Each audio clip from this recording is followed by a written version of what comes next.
Welcome to the America's 360 podcast. Get the inside scoop and the outside perspective on the latest developments from Canada, Latin America, and everywhere in between. America's 360 is a production of the Woodrow Wilson International Center for Scholars. Hello and welcome back to another episode of America's 360. I'm your host, John Wilson. This program is brought to you by the world's #1 think tank for regional studies, the Woodrow Wilson International Center for Scholars. And America's 360 is a collaboration among the Center's Argentina Project, Brazil Institute, Canada Institute, Latin American Program, and Mexico Institute. Well, the year 2021 marks the 30th anniversary of the Global 16 Days campaign, an international movement to raise awareness about violence against women and inspire activism to address the global challenge. This year's theme is Femicide, from awareness to accountability. Femicide, the killing of a woman or a girl on the basis of her gender, has long plagued the Americas. In 2018, the Latin American region included 5 of the 12 countries with the highest rates of femicide in the world. In many countries across the region, social and economic insecurities created by the COVID-19 pandemic have exacerbated the situation, creating what some are calling a shadow pandemic of violence. As part of the Wilson Center's participation in the 16 Days campaign, our experts will discuss femicide across the Americas and the region's attempts to address this persistent and deadly problem. So let's bring in our roundtable. Please say hello to Latin American Program Director Cindy Arnson. Hey, John. Argentina Project Director Benjamin Gaden. John, how are you? Mexico Institute Director Andrew Redmond. Hey, John. Canada Institute Director Christopher Sands. Hello, bonjour, John. And say hello to the newest member of our team, Brazil Institute Fellow Daniela Campbell. Daniela, welcome. Thank you for joining us. Pleasure to be here.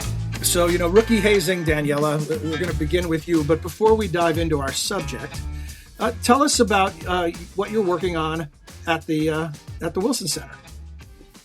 Okay, I'm currently working on a project about anti-China sentiment in Brazil, and I'm trying to understand the sources, the cultural, but not only cultural, material sources of this negative views of China that have increased in the last year or so.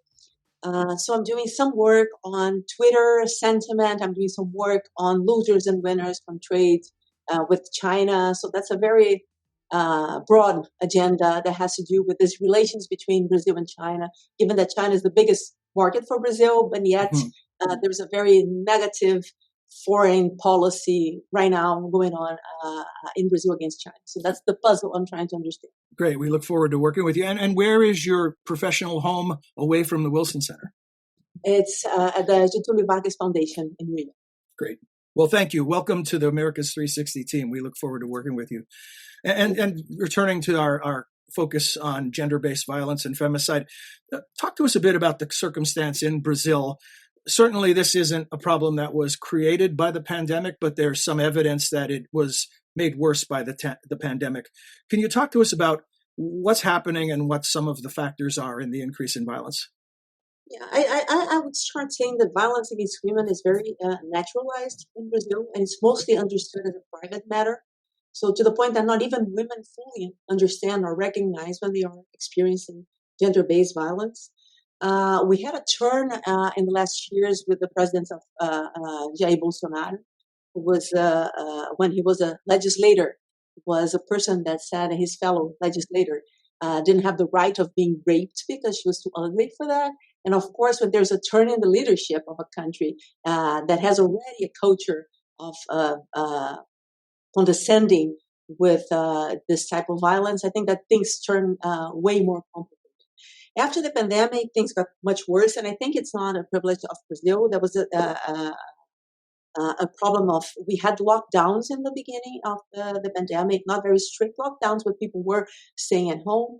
And that made it very difficult for women to report. Not only there was a perception of increase in violence in terms of women are there with their aggressors in a house and not being able to escape, but it becomes very hard to report violence in a situation like that. So women could not go to places where they would report violence, and they couldn't call the places where they would report violence because the aggressor was right beside them. So this was so in the beginning of the pandemic, what was observed was that there was an increase in the reporting of violence in Brazil, even though, for example, feminicide increased a little in the country and broadly in some areas of the country. So most probably what happens was that the violence was increasing, but reporting was decreasing. I would say that overall, there is one issue in Brazil. Brazil has laws in place. We have Law Maria da Penha against domestic violence. There is a law against feminicide that was established in 2015. But there's a huge gap in enforcement and institutional implementation of these laws. There's poor data as well. We have very limited information on violence. So I would say that in terms of there's some report that after the end of the lockdown, things got back to normality in terms of reporting, but still we are very far from having established and implemented framework to protect women from domestic violence. Well, thank you. You raised so many important themes that we're going to revisit here in just a moment, but want to get everyone into the conversation initially. And Chris, I want to turn to you and talk a bit about Canada in the sense that, we're not just talking about women generally, but in some cases, in the case of Canada, we're talking about a certain group of women that are disproportionately represented in these statistics about violence. And in the case of Canada, it's Indigenous women. Tell us about the circumstances. Well, Indigenous women and girls actually are often both, on the one hand, victims of violence within their own communities, but also between communities. There has been people who are Indigenous who are raised in their community who then try to find work in cities like Regina and Saskatoon, where suddenly they struggle, they become homeless, and then they're even more vulnerable because they're outside that community that might provide them with protection. And there's been long-standing issues between Indigenous communities generally, not just women and girls, and the RCMP, Canada's National Police Force. And so the Trudeau government made a really big first step after Trudeau was elected in 2015 to establish a national inquiry on missing and murdered Indigenous women and girls. And that inquiry, which concluded its work in June of 2019, came forward with 231 recommendations. Now, to be honest, the progress on implementing those is very uneven. But what was really important was the validation of the experience and that it was really coast to coast. There were problems in every one of Canada's provinces. There were problems with provincial officials and federal officials. And I think a bit like the recent news that residential school children who were Indigenous, who had been put into schools so they could be mainstreamed for education, had ended up murdered, it was a shock to, I think, a lot of Canadians that this was going on not that far from where they lived and for where their kids were. And so that sense of shared responsibility has really been raised by the inquiry, but there's a lot of work to be done in this particular population. Thanks, Chris.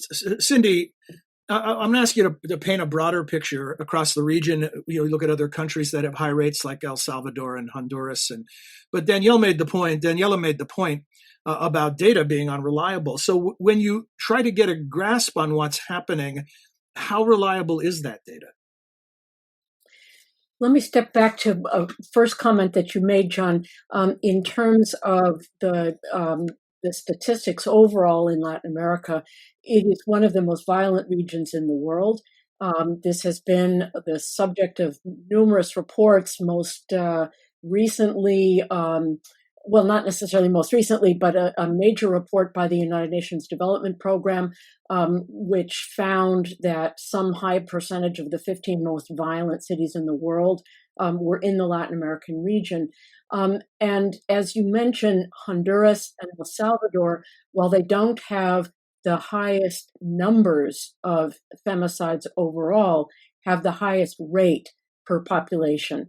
And that's, to a certain extent, not surprising. We know that criminal violence is a driver of migration, that the gangs and organized crime groups are extremely violent and have made that a very violent region. But the difficulty, I think, for a long time in getting a handle on or implementing policies to improve citizen security overall and protection of women is that data collection is really lousy. And some of it has to do with a lack of institutional strengthening of the statistics agencies that would look at this. Some of it has to do with the decentralization of police forces.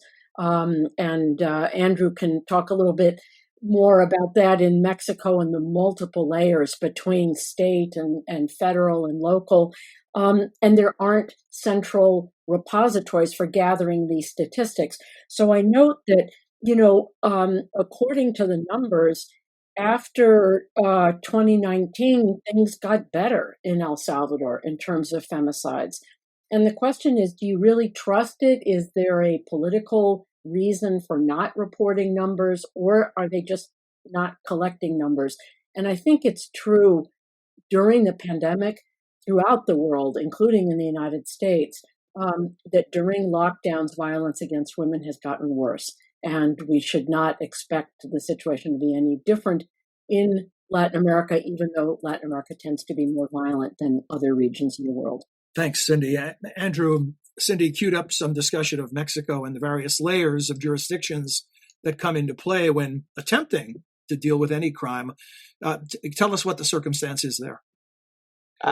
Yeah, thanks, John. I mean, my colleagues have raised all kinds of really interesting points already. Femicides have gone up in Mexico, as was mentioned in other countries as well.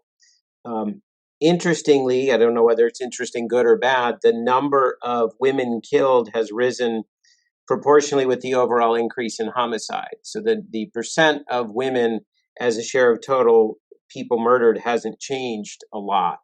But the amount has gone up, the raw number has gone up.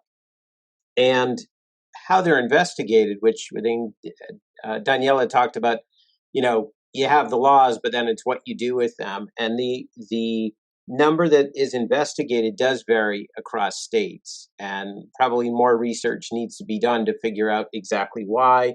But there are a number of possibilities. There are different state laws. There are different capabilities among prosecutors. Different prosecutors will focus on different issues. And also different definitions, which I think also, we've talked about, that how you define what is a femicide leads to different numbers. So you get, you get varying numbers of what's actually a femicide. So you combine all of that, and as was alluded to, it's really hard, I think, to be sure of numbers, but it's pretty clear to see when numbers are going up or down, even if you don't know exactly. Andrew, I know it's difficult to generalize, but we saw Amnesty International critical of the Mexican government for its response to peaceful demonstrations around gender-based violence. Is there some general response you can talk to us about, and why the government would react in that manner? I think this is not the first time. If you recall, back in March, there were women's marches in Mexico, and the National Palace was barricaded as if the women were a threat to the president. I think what it comes down to largely is that President López Obrador has a really thin skin, and he is very resistant to criticism of any type, and tends to attribute criticism to conservatives, to people trying to undermine his government. At the same time, he himself has recognized there's an increase in femicides, and there have been steps to try to address it. So it's a little bit of a mixed bag, but I think some of it is just a sort of gut reaction to criticism. Benjamin, I think, and I'm the guilty party as I'm leading the questioning, but, there tends to be authority bias that comes into play. We're talking about what governments do. What can you tell us about what civil society is trying to do to address the problem? Yeah, I'm glad you brought that up. Andrew, had referenced the response of the Mexican authorities to the women's movement in Mexico. And obviously that was quite discouraging, but the fact of that rally itself, I think, was quite encouraging, which is to say that, the mobilization of Mexican women, I found quite inspiring. There was a national strike. Argentina is a really powerful example of that. And maybe a few years ahead, there's been a movement fighting gender-based violence called Ni Una Menos that has been spreading throughout the region, inspiring copycat groups in Chile and elsewhere promoting these issues, and with actually great responses from the government in Argentina, particularly the current government, not only on data, though including efforts at the Supreme Court and at the Ministry of Human Rights to have better information to be able to track what's happening, but also the standing up of a cuerpo de abogadas y abogados para víctimas de violencia de género, which is a group of lawyers providing free legal services who have been trained and have the expertise to be effective advocates. So, I think it's important to say, unfortunately, Argentina does suffer from this trend, as other countries in the region do, and in fact had a record number of femicides in 2019. The pandemic imposed all sorts of disproportionate burdens on Argentine women. But the civil society mobilization has not only been encouraging in terms of the direction of public policy, but it has generated really impressive responses from the government, some real structural changes, and hopefully we will see the results of that in new data in the future. I want to pose a question and then step back and let the five of you have at it, because there's something here that is emerging. At the risk of sounding glib, if you're looking for a common theme here, it's men, right? I mean, you're more likely to be attacked or killed by a man. It's more likely statistically that this is going to be a man if not live with in the same home.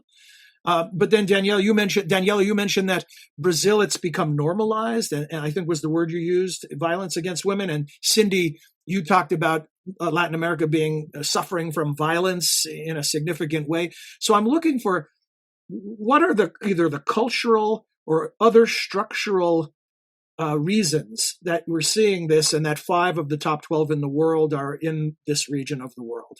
What can we understand as far as every context is different, every country is different, every household is different, and yet there are common threads. And I guess one way to go about solving the problem is to identify the common threads and look for points of intervention. So what are your thoughts? Danielle, I know you were eager to say something.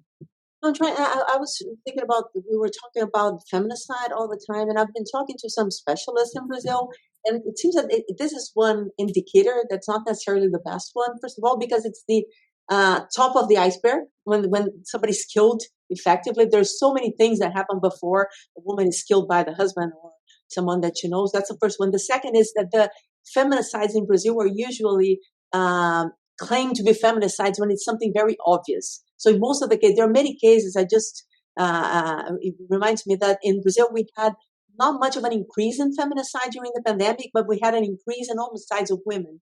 So this is data that you have very little small numbers, let's put it this way. So there's a lot of volatility in this number.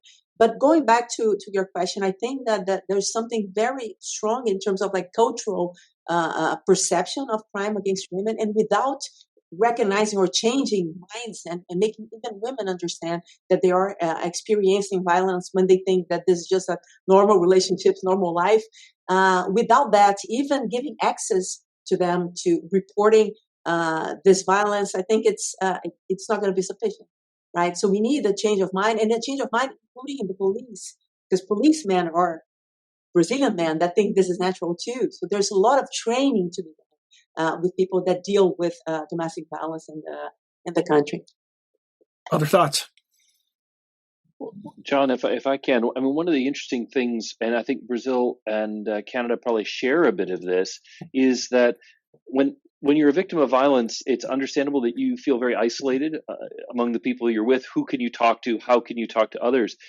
And Canada is such a big country that the reality of what happens in an Indigenous community in the North, it might as well be on Mars for someone who's living in downtown Toronto. And creating some solidarity between women in different circumstances who are experiencing violence, but where the causes and the cultural frame of that can be quite different, is really hard. And I think that's what's held Canada back. Nova Scotia women don't always see Quebec women as having the same problems, and yet as a country, bringing everyone together and recognizing it is a universal problem, it's not isolated in a community, is a real challenge. And it's one thing that Canada struggled with, but I think it's a problem that a lot of other countries have as well. Cindy Arntzen. Yeah, I think we have to also look across the region, maybe with the exception of some countries like Argentina, that the institutional response has been woefully inadequate. There have been laws. Sometimes the laws are upheld. Most of the time that they're not. There are special jurisdictions for women to report forms of domestic violence. And there just aren't nearly enough of them. The training of the staff is not what it needs to be. I mean, just look at a case like El Salvador, where under a law that was passed in or under provisions of passed in 2016, the government was trying to create these specialized courts to deal with violence against women and femicides. And 4 or 5 years later, only 6 of these courts had been created in the whole country, and then only in 3 departments. So unless you lived in those departments, you would not have access to that kind of institutional response. So I think that, there's lots to be done to make Latin America and the Caribbean overall less violent, but this subset needs special attention. Benjamin Gaden. Yeah, I agree entirely with Cindy. I think it needs special attention in part because the high rate of femicides is not simply a result of rule of law challenges in Latin America. If it were, you could say we just need to address in general the high levels of insecurity that Cindy described earlier. I think, unfortunately, it reflects broader cultural challenges and power imbalances between genders in Latin America. And until those are effectively addressed and women are given opportunities to be in more frequently in positions of influence, I think we will continue to see inadequate public responses in much of the region, or superficially encouraging responses, but very little implementation and too few resources. Culturally, politically, in terms of law enforcement, has it been useful to create a special crime, femicide? It's sort of like hate crimes, right? It's taking a crime, murder, in this case, homicide, and giving it a special label. But then in some cases that adds degrees of difficulty for prosecutors to try to prove that all of the standards have been met. Has this been a useful tool? Has it raised awareness? Has it had any discernible way of moving the needle in a positive direction? Yeah, I defer to my colleagues and their insights as well. What I would say is by identifying it as a special class, it forces a conversation about the scale of the problem. It forces a conversation about adequate monitoring and data, adequate training for folks in law enforcement, and also innovative resources for victims of this crime so that there are special hotlines, special access to justice. So I do think identifying it as a special type of crime gives it some potency and some urgency for all manner of policy responses. Yeah, it certainly focused our discussion, right? That's one example. Chris, I'm sorry. I agree. And I think one of the things that is so important for law enforcement is to figure out what are the triggers, what drives this kind of thing. Some people say, well, the worst is matricide or patricide, but you only have one mom or dad, so you're not likely to repeat. But when you're dealing with violence against women, someone who commits that crime once against one woman may do it again. So if you don't identify that problem, that is leading to the femicide, you think it's a one-off, and then you never really get to the heart of the problem. So I think it's really important to have that designation because it goes to the cause, the motive that causes something like this to happen, which needs to be on record. So we're almost out of time. So a couple of quick comments before we close. With the case of Maria da Penha, what happens is, for example, now after the law was implemented, you can, for example, speed up the process of separating women from their aggressors, moving men out of the house, and this kind of process can be speeded up by the fact that there is a law and there is some recognition that aggression against women is not just aggression. Yeah. So in that sense, I think that was an evolution. Yeah, great point. So it doesn't just create hurdles to overcome; it creates tools that you can apply. Any other final thoughts before we wrap? Okay, then we're going to leave it there. This was a terrific discussion. Thank you. There's As in most big issues, there's lots more to discuss, but it's been really interesting to learn from all of you today, and we look forward to doing that in future episodes. Before we close today, I want to thank our crack production team. This episode of America's 360 was produced by Oscar Cruz, Cecily Fasanella, and Zoe Reed, with the assistance of Barbara Chamati, Sam K. Jimenez, Harry Grandi, Manuela Jimenez, Nina Ellard, and Noah Silverman. Thanks to all of you. In addition to thanking our team, we want to thank you for listening, with the hope that you'll join us again soon for our next episode. Until then, for all of us at the Wilson Center and America's 360, I'm John Molesky. Thanks for your time and interest. You have been listening to America's 360, a podcast about the innumerable ties among the nations of the Western Hemisphere. You can subscribe wherever you listen to your favorite podcasts. To learn more about our programs, please visit wilsoncenter.org. And please join us again next time for another episode of America's 360.